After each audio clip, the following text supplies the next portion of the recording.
আমি আজকে বন্ধুদের সামনে এই নিয়ে এসেছি আমাদের যে লাইফ সেভিং ইকুইপমেন্ট যেটা আছে, যেটাকে বলা হচ্ছে ভিএসএট, কিন্তু পুরো নামটা হচ্ছে self content compressed air breathing open circuit breathing operator set. তো সেই সেটটার সম্বন্ধে আমি আপনাদের সামনে কিছু তথ্য তুলে ধরতে চাইছি। এটা একটা very important equipment, life saving equipment আমাদের ফায়ার সার্ভিসের জন্য। তো এটাকে শর্টে আমরা যখন বিএসএট বলছি, এই বিএসএট এর কটা পার্ট আছে। বিএসএট কে আমরা সাধারণ খালি চোখে দেখলে পরে দেখবো তিনটে পার্ট আছে। একটা হচ্ছে ব্যাক পার্ট, একটা হচ্ছে সিলিন্ডার পার্ট, আর একটা হচ্ছে ফেস মাস্ক। এইটা হচ্ছে তিনটে পার্ট। এবার এই তিনটে পার্টের মধ্যে প্রথমেই চলে আসছি, আমি কিছু ইন্সপেকশনগুলো দেখি, যেটা বলা হচ্ছে যে ইন্সপেকশন দেখি একটা প্রথম দেখতে হয় ভিজুয়াল ইন্সপেকশন। ভিজুয়াল ইন্সপেকশন কি আছে সেগুলো দেখতে হয় যে এই সমস্ত যে আমাদের টিউবগুলো রয়েছে, এটা medium pressure tube, high pressure tube, এই টিউবগুলোর মধ্যে কোথাও কোনো ডিসপুট দেখা যাচ্ছে কিনা, এখানে পোকা টোকা ঢুকে আছে কিনা, জাস্ট এইগুলোকে বলা হয় ভিজুয়াল ইন্সপেকশন। তারপরে আসে টেস্টের ব্যাপারে। তো সেই টেস্টের ব্যাপারে আমি পার্ট পার্ট যাচ্ছি। তার আগে আমি কিছু দেখিয়ে দিচ্ছি যে এটাকে যেমন আমরা বলছি সিলিন্ডার, এটা কিন্তু শুধুমাত্র এয়ার সিলিন্ডার বলবো। এটাকে আমরা বলবো না যে অক্সিজেন সিলিন্ডার, কারণ এর ভেতরে অক্সিজেন কিন্তু থাকে না। এটার ভেতরে থাকছে কি ফ্রেশ এয়ার। সেই ফ্রেশ এয়ারটাকে কম্প্রেস করে এর মধ্যে রাখা আছে। আর সেটা কত আছে, এর যে স্পাইরো কোম্পানি দিয়েছে, এবং আপনারা দেখবেন সিলিন্ডারের গায়ে এই সমস্ত এখান দিয়ে লেখা আছে, সব আপনারা নিজেরাও দেখে নিতে পারবেন।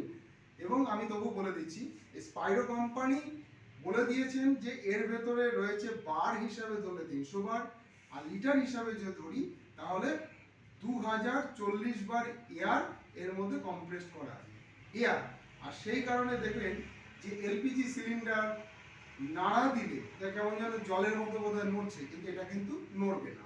আর এটা তৈরি আছে কি, এটা আছে অ্যালুমিনিয়াম, কিন্তু আপনার হচ্ছে carbon coated, aluminium carbon coated হওয়ার দরুন এই সিলিন্ডারগুলো প্রচণ্ড হালকা।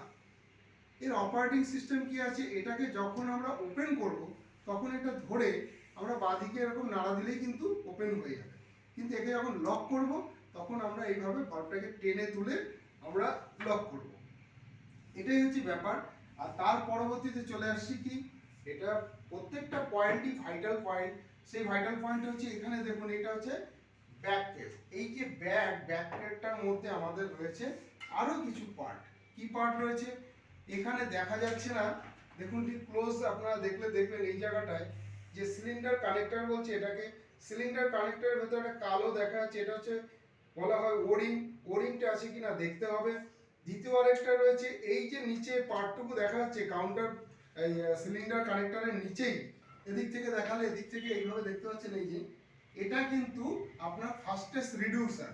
এই ফাস্টেস্ট রিডিউসার কি করছে দেখুন, এখান থেকে রিডিউস করে দিচ্ছে কত, যেটা মিডিয়াম প্রেশার আছে। মিডিয়াম প্রেশার কোনটা, মিডিয়াম প্রেশার যেটা ডিমান্ড রেগুলেটরে গেছে, এর নাম হচ্ছে ডিমান্ড রেগুলেটর। ডিমান্ড রেগুলেটরে যে আমাদের টিউবটা গেছে সবসময় ক্রস হয়ে আসে। দেখুন এদিক থেকে এসে এই জায়গাটা দেখুন একটা ক্রস, এই যে ক্রস হয়ে এখানে এসছে, তার মানে এটা হচ্ছে আমার মিডিয়াম প্রেশার টিউব। এর ভেতরে রিডিউস করছে কত, 8 থেকে 10 বার। আর এখানে যেটা রয়েছে এটা হচ্ছে কি প্রেশার গেজে এসছে।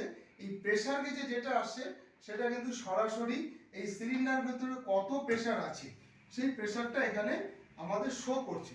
সেই কারণে এই টিউবটার নাম কিন্তু হাই প্রেশার টিউব। আর একটা জিনিস দেখবেন, ঠিক এই এর কাছে আমাদের যে প্রেশার গেজ আছে সেখানে এই দেখুন কোথাও এখানে আছে, কোনোটা দেখবেন টিউবের এখানে আছে, এর নাম হচ্ছে ওয়ার্নিং হুইসেল। ওয়ার্নিং হুইসেল কি করবে, ওয়ার্নিং হুইসেল হচ্ছে যখন আমাদের যে সিলিন্ডার আমরা যখন নিয়ে কাজ করতে ঢুকবো বিএসএফ পরে, তখন কিন্তু এর টাইম মেনশন করা হবে দুটো, একটা হচ্ছে ফুল ডিউরেশন, আরেকটা হচ্ছে ওয়ার্কিং ডিউরেশন, সরি তিনটে, ফুল ডিউরেশন, ওয়ার্কিং ডিউরেশন, আরেকটা হচ্ছে সেফ ডিউরেশন। ফুল ডিউরেশন কত হচ্ছে এর যে প্রেশার থাকবে সেই প্রেশার অনুযায়ী কত সময় কাজ করতে পারবো, আর ওয়ার্কিং ডিউরেশন কত, তার থেকে 10 মিনিট বাদ দিয়ে যে টাইমটা থাকবে সেটা আমাদের ওয়ার্কিং ডিউরেশন, আর ওই 10 মিনিট হচ্ছে আমাদের সেফ ডিউরেশন ওখান থেকে ব্যাক করে আসার জন্য। আর ওই সেফ ডিউরেশন যে 10 মিনিট, ওই 10 মিনিট কিন্তু কন্টিনিউ এই সাইরেনটা বাজতে থাকবে।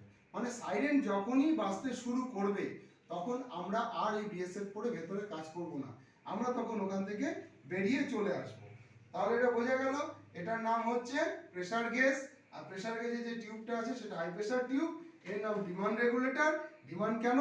আমার যে যতটা রেকমেন্ড ততটুকুই এই ডিমান্ড রেগুলেটর এয়ার সাপ্লাই করবে।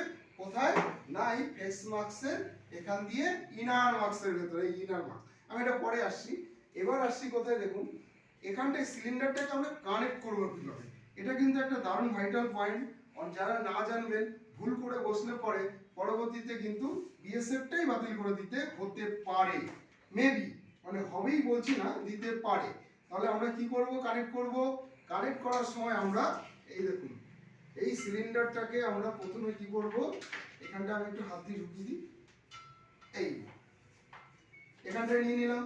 এখানটায় বেশ সুন্দর করে একে বসিয়ে নিতে হবে। এই সিলিন্ডারটা এখানে চলে গেল। আচ্ছা, এবার এই সিলিন্ডারটাকে আমরা কানেক্ট করার জন্য সবসময় কি করব,